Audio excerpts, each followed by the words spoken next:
धाराशिवच्या मुरुममध्ये भाजप प्रदेशाध्यक्षांसमोर घोषणाबाजी. विद्यार्थी आणि राजकीय कार्यकर्त्यांनी पंतप्रधानांच्या विरोधात घोषणाबाजी करताच रवींद्र चव्हाणांचा काढता पाय. दिल्लीत जंतर मंतरवरती विद्यार्थ्यांचं आंदोलन सुरू. विद्यार्थी आंदोलनाला अभिनेत्री करीना कपूरचा पाठिंबा. विनोदी अभिनेते जॉनी लिव्हर यांचा दिल्लीतल्या विद्यार्थ्यांच्या आंदोलनाला पाठिंबा. विद्यार्थ्यांसोबत जे काही घडतंय ते पाहून दुःख आणि वेदना झाल्याची प्रतिक्रिया. सरकारने विद्यार्थ्यांचं म्हणणं ऐकून घेण्याचं आवाहन.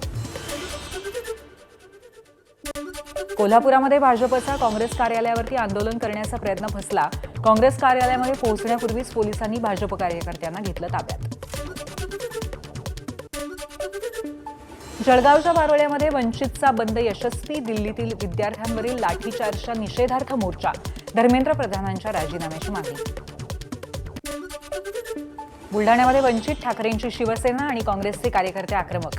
दिल्लीतील जंतर मंतरवरती झालेल्या लाठीमाराच्या विरोधामध्ये जळगाव जामोद इथं रास्ता रोको.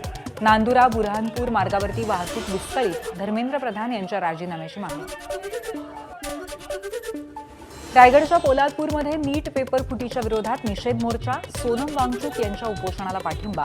विद्यार्थ्यांवरील लाठीचार्जचाही निषेध.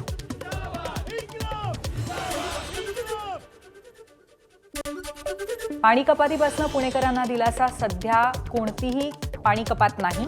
पुण्याच्या महापौर मंजुषा नागपूर यांची माहिती. धरणांमधील पाणीसाठा वाढल्यामुळे पुणेकरांची चिंता मिटली. पुणे शहरामध्ये नियोजनबद्ध आणि नियमित पाणीपुरवठा सुरू राहील. नाशिकच्या गंगापूर धरणातनं पाण्याचा विसर्ग. गोदावरी नदीवरील सोमेश्वर धबधबा ओसंडून वाहू लागला. गोदावरी नदीला आलेल्या पुरामुळे सोमेश्वर धबधब्याने रौद्र रूप धारण केलं. अंबरनाथ, बदलापूर आणि उल्हासनगरमधील मुसळधार पावसामुळे उल्हास नदीच्या पातळीत वाढ. कर्जत, नेरूळमध्ये सुद्धा दमदार पाऊस. पावसाचा जोर वाढल्यास उल्हास नदी धोक्याची पातळी ओलांडण्याची शक्यता. भंडाऱ्याच्या मोहाडी तालुक्यातील इंदुरखा ते रोहना गावाला जोडणारा रस्ता वाहून गेला. शेतकरी विद्यार्थ्यांची गैरसोय. मुख्यमंत्री ग्रामसडक योजनेअंतर्गत कोट्यवधी रुपये खर्चून मोठ्या पुलाची निर्मिती. संबंधित ठेकेदारावरती कारवाईची मागणी. वसई सनसिटी परिसरामध्ये कार थेट पाण्यात. कुत्रा अचानक समोर आल्यामुळे अपघात. प्रवासी सुखरूप, मात्र वाहनाचं नुकसान. विरारच्या जीवदानी मंदिर परिसरातनं अजगराच्या पिलाची सुटका. रेस्क्यूनंतर अजगराला सुरक्षित नैसर्गिक अधिवासामध्ये सोडलं. रायगडच्या खोपोलीमध्ये 17 किलो चांदीचे दागिने चोरणाऱ्या 4 चोरट्यांना 48 तासात अटक. खोपोली पोलीस आणि स्थानिक गुन्हे शाखेची संयुक्त कारवाई.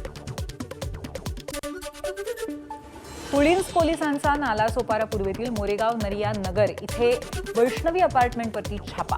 4 कोटी 83 लाखांचे अंमली पदार्थ जप्त. 26 वर्षीय नायजेरियन महिला अटकेत.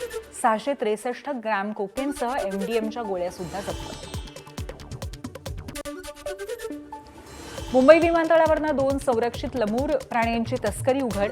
2 भारतीय प्रवाशांना अटक. हवाई गुप्तचर विभागाची कारवाई. दोन्ही प्रवासी इथिओपियन एअरलाइन्सच्या विमानातनं प्रवास करत होते. जम्मू काश्मीर जिल्ह्यातील बारामुल्लामध्ये भूस्खलन. डोंगराचा मोठा भाग कोसळला आणि परिसरात वाहतूक पूर्णपणे ठप्प झाली. पावसाची संततधार सुरू असल्यामुळे चिंता आणखीन वाढली आहे. काही भागामध्ये आणखीन भूस्खलन होण्याची भीती आहे.